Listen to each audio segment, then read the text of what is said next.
ಅದು ಹೇಗೆ ಧ್ರುವಂತ್ ಅವ್ರನ್ನ ಹೇಗೆ ಹ್ಯಾಂಡಲ್ ಮಾಡ್ಕೊಂಡ್ರಿ ನೀವು ಅಂತ. ಅಂದರೆ ಅವರು ಮಾತಿನ ಬರದಲ್ಲಿ ಏನೇನೋ ಹೇಳ್ಬಿಡ್ತಾರೆ, ಅದು ತುಂಬ ಒಂಥರ ಮನೆಯಲ್ಲಿ ಒಂಥರ ಅಶಾಂತಿ ಕ್ರಿಯೇಟ್ ಮಾಡಿಬಿಡುತ್ತೆ ಆ ಟೈಮಿಗೆ. ಆ್ಯಂಡ್ ನೀವು ಯಾವತ್ತೂ ಪೇಷನ್ಸ್ ಕಳ್ಕೊಂಡೇ ಇರೋರು ಅವತ್ತು ಪೇಷನ್ಸ್ ಕಳ್ಕೊಂಡ್ಬಿಡ್ತೀರಿ. ಆದರೆ ನಾನು ಯಾವತ್ತೂ ಧ್ರುವಂತ್ ಕೆಟ್ಟವನು ಅಂತ ನಾನು ಯಾವತ್ತೂ ಹೇಳಿಲ್ಲ. As A human being is very good.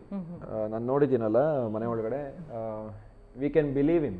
ಯಾವುದನ್ನ ಒಂದು ಟಾಸ್ಕ್ ಉಸ್ತುವಾರಿ ಏನಾದರೂ ಒಂದು ಅಂತ ಬಂದಾಗ we can believe him. But ಅದೆಲ್ಲ ಬಿಟ್ಟು ಇನ್ನೊಂದು ಸಿಚುವೇಶನ್ಸು ಅದು ಇದು ಅಂತ ಬಂದಾಗ ಅವ್ರ ತಪ್ಪು ಅಂದರೆ ಅವ್ರು ಒಪ್ಕೊಳ್ಳಲ್ಲ. ನಾನು ಈ ಸೀಸನ್ ಪೂರ್ತಿ ಇದು ಒಂದೇ ಹೇಳಿದ್ದೀನಿ, ನಿಮ್ಮ ತಪ್ಪು ಅಂತ ಹೇಳಿದಾಗ ಒಪ್ಕೊಳ್ಳಿ, ಸ್ವಲ್ಪ ಮೆತ್ತಗೆ ಮಾತಾಡಿ, ನನ್ನ ವಾಯ್ಸ್ ಇರೋದೇ ಹಿಂಗೆ ಅಂದರೆ. ಅದೇ ನಿಮ್ಮ ವಾಯ್ಸ್ ಹಂಗಿರೋದ್ರಿಂದ ನೀವು ಹಂಗೆ ಮಾತಾಡಿದ್ರೆ ಆಪೋಸಿಟ್ ಇರೋರ್ಗೂ ಕೋಪ ಬರುತ್ತೆ, ಜಗಳ ಆಗುತ್ತೆ. ಆ ಪ್ರೋಸೆಸ್ಸಲ್ಲಿ ನನಗೂ ಅವರು ನಾನೇನೋ ಹೇಳಿದ್ರೆ ಅವ್ರು ಅದನ್ನೇನೋ ತಗೊಂಡು ಅವ್ರು ಅರ್ಥ ಮಾಡ್ಕೊಳ್ಳೋದು ಬೇರೆ ತಗೊಂಡಿರ್ತಾರೆ. ಅವ್ರು ಏನೋ ಅರ್ಥ ಮಾಡ್ಕೊಂಡು ಅವ್ರು ಏನೋ ಬೇರೆ ಕೆಟ್ಟ ಮಾತುಗಳೆಲ್ಲ ಯೂಸ್ ಮಾಡಿದರು. ಅದಕ್ಕೆ ನಂಗೆ ಕೋಪ ಬಂತು ಅಷ್ಟೇ.